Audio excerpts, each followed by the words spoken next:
అని రెండు క్రిందటి జన్మంబు సంగ్రహించిన ఎట్టి సంచితంబు అనుభవించుచు నరులాత్మతథ్యము లేక మేనెల్ల తమదని మెచ్చుకొనుచు కీడు వచ్చిన వేళ క్రియ కోర్వజాలక పాపంబు దలుతురు భ్రాంతి చేత అట్టి పాపంబు తాననుభవించుచునుండు పాయని సంసార పాసములను బద్ధులయ్యుండు దుర్జనుల్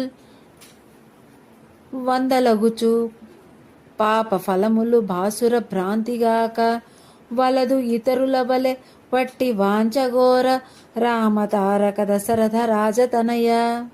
భావం: గత జన్మల నుండి పొందిన కీడు మేలు అనే వాటిని ఈ జన్మలో అనుభవించుచు ఆత్మ సత్యమను భావమును మరచిపోయి ఈ శరీరము గొప్పదని మెచ్చుకొనుచు కీడు కలిగినప్పుడు భ్రమల చేత దైవ పూజ చేయలేక పాపము పొందును.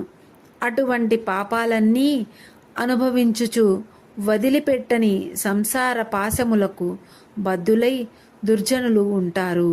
పాప ఫలములను చెల్లాచెదురు చేసే ప్రకాశమే నీ నామమని నేనెరుగుదును.